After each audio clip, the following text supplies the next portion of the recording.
जो कोशिश लोकसभा में हुई थी एक गलत बयानी की, गलत फहमी की, भ्रम फैलाने की, जिस तरीके से एक नैरेटिव बिल्डिंग की कोशिश हुई थी। जेजेपी और आज़ाद पार्टी का वर्चस्व है अभी हरियाणा। देखिए, कुछ जगह तो है ही, पूनिया और विनेश फोगाट इस बार कांग्रेस के पास, पर मुझे नहीं लगता कि बीजेपी के लिए कुछ। हरियाणा का मिजाज आमतौर पर कांग्रेस के विपरीत रहा है। यहाँ चौधरी देवीलाल, केजरीवाल की पार्टी और केजरीवाल काठ की हांडी जैसे हैं जो बार बार चढ़ती नहीं है। दिल्ली की कांग्रेस या राहुल गांधी अभी हिम्मत नहीं कर पा रहे कि उनका नेता कौन होगा। सरकार बनती है तो नेतृत्व कौन करेगा? हुड्डा करेंगे, सुरजेवाला करेंगे या शैलजा करेंगी? तो क्या सतीश पूनिया आने वाले दिनों में अपने आप को नेशनल लीडर के रूप में देख रहे हैं? हरियाणा में अगले कुछ दिनों में विधानसभा के चुनाव होने हैं और 90 सीटों पर तमाम पार्टियां, तमाम राजनेता अपना पूरा दमखम दिखा रहे हैं कि वो सीट निकाले। वहीं बात अगर कांग्रेस और बीजेपी की करें तो दोनों पार्टियां पूरा जोर लगा रही हैं। कांग्रेस ये चाह रही है कि लंबे वनवास के बाद हम हरियाणा में राज करें और बीजेपी यहां पर हैट्रिक लगाना चाह रही है। हमारे साथ भाजपा के हरियाणा प्रभारी डॉक्टर सतीश पूनिया जी हैं, जो लंबे समय से हरियाणा में इन चुनावों की देखरेख में हैं, पूरी विधानसभाओं में घूमकर आए हैं। इनसे जानते हैं कि हरियाणा में अब चुनावों को जैसा कि कुछ दिन बाकी रहे हैं तो अब किस तरीके से पूरा फीडबैक लिया है। सर, अब तो आप लगभग पूरा हरियाणा घूम चुके होंगे, क्या स्थिति अभी हरियाणा की बनी हुई है? देखिए, हरियाणा का थोड़ा पृष्ठभूमि में जाएंगे तो हरियाणा का मिजाज आमतौर पर कांग्रेस के विपरीत रहा है। यहाँ चौधरी देवीलाल जी से लेके, लोकदल से लेके बंसीलाल जी को जो मान्यता मिली थी, और उसके बाद भारतीय जनता पार्टी 10 वर्षों से सरकार में है। तो कुल मिलाकर हरियाणा का मिजाज एंटी कांग्रेस रहा है। बीच बीच के कालखंड में उनको कुछ अवसर मिलते रहे, लेकिन उन अवसरों के दौरान भी कांग्रेस ने यहाँ वास्तविक रूप से धरातल पर कुछ किया नहीं था। केवल वोट बैंक की राजनीति की या बयानों की सियासत करी या केवल एक क्षेत्र विशेष की सियासत करी। तो हरियाणा की जनता ने बीजेपी को उसी तरीके से लाइक किया था। केंद्र में जिसकी सरकार होती है, हरियाणा का मिजाज उससे मिलता है। दूसरा, मैं समझ पाया हरियाणा का जो मिजाज है जनता का, वो नेशनल एजेंडे पे कास्ट करती है। तो बीजेपी के लिए एक, मैं समझता हूँ कि तीसरी बार एक अवसर है, क्योंकि पिछले 10 वर्षों में बीजेपी की सरकार ने, केंद्र की सरकार ने भी जो हरियाणा के इंफ्रास्ट्रक्चर के लिए जो काम किया, या कुछ ऐसी चीज़ें थी जिसकी चर्चा आप हरियाणा में घूमेंगे तो ध्यान आएगा। हरियाणा में करप्शन एक बड़ा मुद्दा होता था, सड़कों पर उसकी जिक्र होती थी। हरियाणा में नौकरियों में भ्रष्टाचार, यानी सिफारिश और पैसा, ये दोनों चीज़ें चलती थी। इसलिए आपने सुना होगा कि बिना खर्ची और बिना पर्ची यदि भर्ती हुई तो बीजेपी के राज में हुई। तो इससे हरियाणा के जनमानस पर एक सकारात्मक असर है, और मुझे इसमें कोई शंका लगती नहीं है कि हम लोग तीसरी बार यहाँ सरकार बनाएंगे। डॉक्टर सतीश पूनिया कितने सीटों को लेकर आश्वस्त हैं कि इस बार जो है हम हरियाणा में इतनी सीटें हम ले आ रहे हैं, जबकि कांग्रेस ये दावा कर चुकी है कि हम 60 से ज़्यादा सीटें लेकर आ रहे हैं। अलग अलग प्रकार के अलग नेताओं के दावे आ रहे हैं। दावा कर सकते हैं, लेकिन उनके दावों के कोई प्रमाणिक आधार नहीं है। सिर्फ उनके पास एक आधार लोकसभा का है, लेकिन लोकसभा को यदि डीपली एनालिसिस करेंगे तो कांग्रेस ने दावा किया था कि हम 10 जीतेंगे। ये चर्चा थी कि बल्कि मीडिया, सोशल मीडिया, हर जगह कांग्रेस क्लीन स्वीप करेगी, ऐसा कहा जाता था।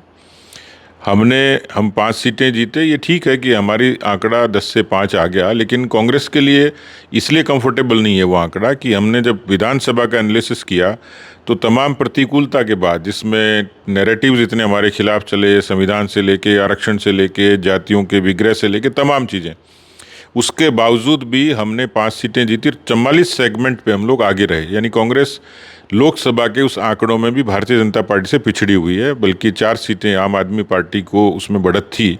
तो कुल मिलाकर यहाँ का जो मैं मिजाज समझ पाया हूँ, कांग्रेस कुछ भी दावा करे, लेकिन मैं कोई संख्या पे तो नहीं जाता, लेकिन एक बहुमत की सरकार हम निश्चित रूप से बनाएंगे।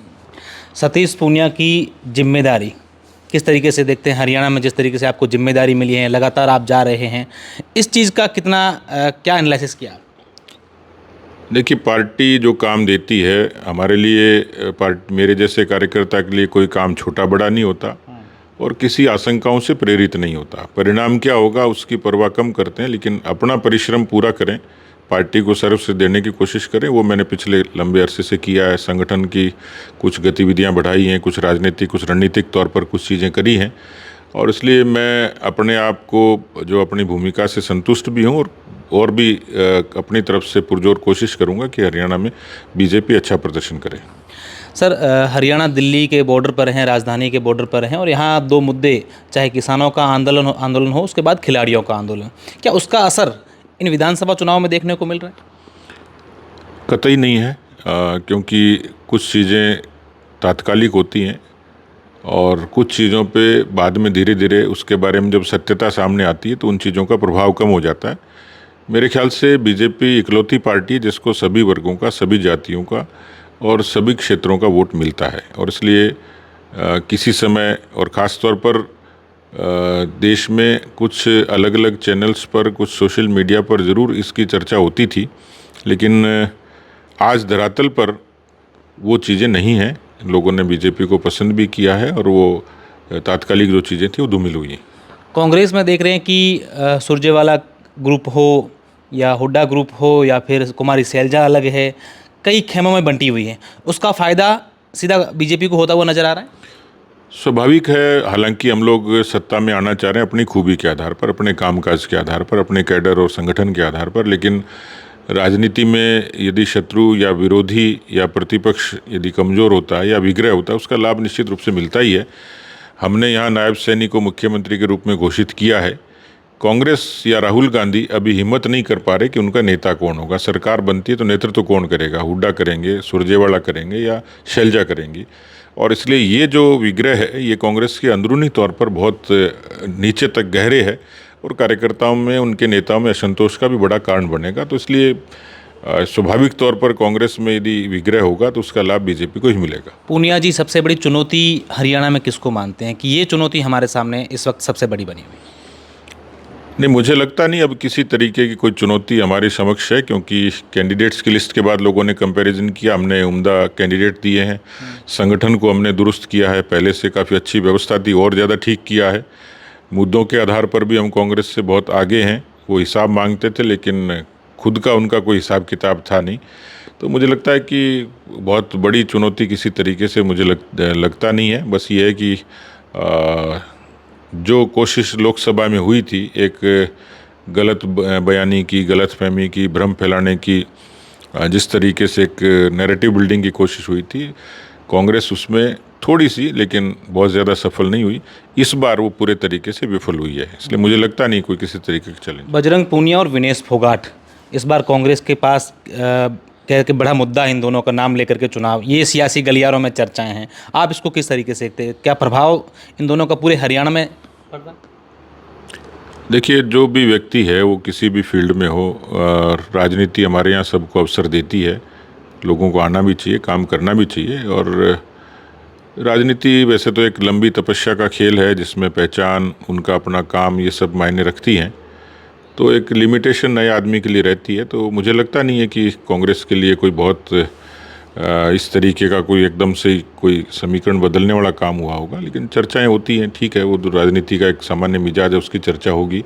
पर मुझे नहीं लगता कि बीजेपी के लिए कोई तकलीफ है। जेजेपी और आम आदमी पार्टी की बात करें, बसपा की बात करें या फिर अलग अलग संगठनों की बात करें, तो कहीं ना कहीं लगभग हर संगठन एक दूसरे के साथ इस बार चुनाव लड़ रहे हैं और बीजेपी अकेली लड़ रही है। तो ये अपने आप में इसको किस तरीके से देखते हैं? नहीं, हम 14-19 में भी लड़े थे और अच्छा प्रदर्शन हम लोगों ने किया था। हम अपने बूते पर लड़ते हैं। कांग्रेस की मजबूरी या कमजोरी देखी है कि उनको आम आदमी से समझौता करना पड़ रहा था, हुआ नहीं, एक अलग चीज़ है। सीपीआई को उनको एक सीट देनी पड़ी है, लेकिन कुल मिलाकर एडजस्टमेंट की पॉलिटिक्स उन्होंने की है। बीजेपी अपने बूते पर लड़ रही है। हाँ, ये बात ठीक है कि ये जो जितने रीजनल पार्टी के अलाइंसेज हैं, जो वोटों का विभाजन होगा वो बीजेपी को लाभ देगा। जेजेपी और आज़ाद पार्टी का वर्चस्व है अभी हरियाणा? देखिए, कुछ जगह तो है ही, यानी उनके कैंडिडेट्स पे भी डिपेंड करता है कि किस कद के, किस व्यक्तित्व के लोग हैं, पर कहीं ना कहीं वो कुछ न कुछ जो डेंट करेंगे वो कांग्रेस को ही करेंगे। अरविंद केजरीवाल बाहर आ गए हैं और चुनावी मैदान में जमकर भाषण दे रहे हैं, बयानबाजी उनकी लगातार अलग सामने आ रही है और दिल्ली की मुख्यमंत्री को लेकर भी चर्चाएं हुई हैं। उसका असर हरियाणा के विधानसभा चुनाव पर पड़ रहा है? केजरीवाल की पार्टी और केजरीवाल काठ की हांडी जैसे हैं जो बार बार चढ़ती नहीं है। दिल्ली की जनता ने और पंजाब की जनता ने उनके आचरण को और उनके एजेंडे को समझ लिया है और इसलिए हरियाणा में उनको कोई स्पेस नहीं है। सर, कुछ सवाल राजस्थान से जुड़े भी करें, हरियाणा और राजस्थान विधानसभा चुनाव में क्या अंतर देखते हैं सतीश पूनिया जी? देखिए, भौगोलिक रूप से, सामाजिक रूप से कुछ चीज़ों का एक अलग अलग असर होता है। यहाँ बहुत लंबे अरसे तक रीजनल पार्टीज रही हैं। राजस्थान केवल देश के एजेंडे पे ही कास्ट करता है। वहाँ दो बड़े दलों के बीच में ही बहुत लंबे अरसे से सियासत होती है, राजनीति होती है, चुनाव लड़े जाते हैं। यहाँ रीजनल पार्टीज़ को भी कहीं न कहीं जगह मिलती है। मुद्दों के आधार पर भी छोटा प्रदेश है, समृद्ध है, इसलिए थोड़ा सा जो इंफ्रास्ट्रक्चर के जो इश्यूज़ हैं वो यहाँ कम हैं, राजस्थान में ज़्यादा हैं। मिजाज का, बोली चाली का, खान पान का, कई चीज़ों का जो डिफरेंस है वो साफ तौर पर दिखता है। लेकिन उत्तर भारत के कुछ जो राज्य हैं उसमें कुछ साम्यताएं भी हैं। हम लोगों का जो बॉर्डर एरिया है, राजस्थान के लगभग 5-6 ज़िले आपस में टच करते हैं, उसमें आपस में मेल जोल भी है, रिश्तेदारियां हैं। उस नाते हमें एक सहूलियत भी हुई कि हम हरियाणा को ज़्यादा मदद कर पा रहे हैं। राजस्थान में विधानसभा चुनावों के बाद और देश में हुए लोकसभा चुनावों के बाद डॉक्टर सतीश पूनिया को हरियाणा की जिम्मेदारी मिलना बड़ी बात है और सियासी गलियारों में ये चर्चाएं हैं कि सतीश पूनिया जहां जाते हैं अपना अच्छा वर्चस्व रखते हैं, लोग उनको चाहते भी हैं। तो क्या सतीश पूनिया आने वाले दिनों में अपने आप को नेशनल लीडर के रूप में देख रहे हैं? ऐसी कोई तमन्ना भी नहीं है, देखता भी नहीं हूँ, लेकिन संतोष इस बात का है कि मैं विचार से जुड़ा हूँ, पार्टी से जुड़ा हूँ और पार्टी मुझे मान सम्मान दिया भी है और देती भी है। मैं अपनी भूमिका से संतुष्ट हूँ। पार्टी क्या काम लेगी उस बात के लिए हमेशा तत्पर रहा हूँ कि छोटा काम बड़ा काम जो पार्टी भूमिका देती है उसको ईमानदारी से करता हूँ। हरियाणा में बीजेपी हैट्रिक के लिए तैयार है? बिल्कुल, मैंने कहा ना, 100% पार्टी के पक्ष में माहौल है, समीकरण भी है और हमारी अपनी ताकत और तैयारी भी है, तो निश्चित रूप से हम हैट्रिक लगाएंगे। तो ये डॉक्टर सतीश पूनिया जी थे जिनका साफ तौर पर कहना है कि पार्टी बिल्कुल तैयार है और हम आश्वस्त भी हैं कि हरियाणा में हम लोग हैट्रिक लगाने जा रहे हैं। सहयोगी राजेंद्र, मैं आपका साथी अशोक शेरा।